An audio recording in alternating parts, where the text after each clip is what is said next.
one of flame. In a single day it will burn and consume his thorns and his briars.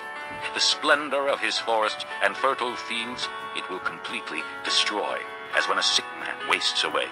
And the remaining trees of his forests will be so few that a child could write them down.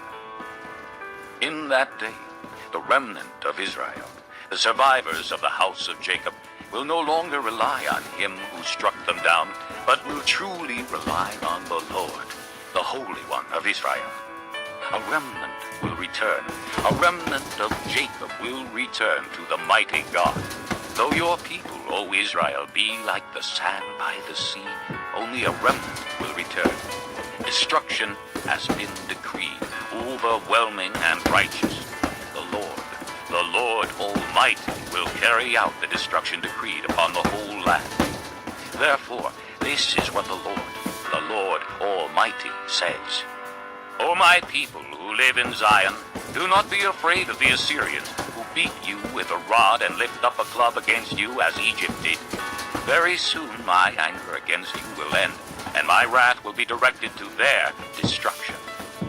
The Lord Almighty will lash them with a whip, as when he struck down Midian at the rock of Oreb, and he will raise his staff over the waters as he did in Egypt. In that day their burden will be lifted from your shoulders, their yoke from your neck. The yoke will be broken because you have grown so fat. They enter Ai, they pass through Migron, they store supplies at Michmash. They go over the pass and say, we will camp overnight at Geba. Ramah trembles, Gibeah of Saul flees. Cry out, O daughter of Galim. Listen, O Laisha, for Anathoth. Madmanah is in flight. The people of Gebim take cover. This day they will halt at Nob. They will shake their fist at the mount of the daughter of Zion and the hill of Jerusalem. See, the Lord Almighty will lop off the boughs with great power. The lofty trees will be felled, the tall ones will be brought low. He will cut down the forest thickets with an axe. Lebanon will fall before the mighty one. Chapter 10.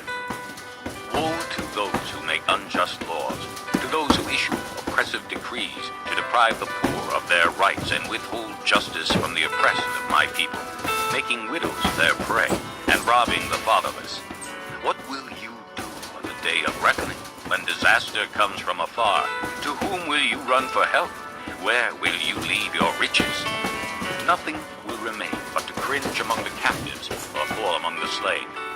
Yet for all this his anger is not turned away, his hand is still upraised. Woe to the Assyrian, the rod of my anger, in whose hand is the club of my wrath.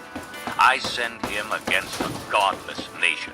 I dispatch him against the people who anger me, to seize loot and snatch plunder and to trample them down like mud in the streets. But this is not what he intends. This is not what he has in mind. His purpose is to destroy, to put an end to many nations. Are not my commanders all kings, he says? Has not Calno fared like Carchemish? Is not Hamath like Arpad and Samaria like Damascus? As my hand seized the kingdoms of the idols, kingdoms whose images excel those of Jerusalem and Samaria, shall I not deal with Jerusalem and her images, as I dealt with Samaria and her idols? When the Lord has finished all his work against Mount Zion and Jerusalem, he will say, I will punish the king of Assyria for the willful pride of his heart and the haughty look in his eyes.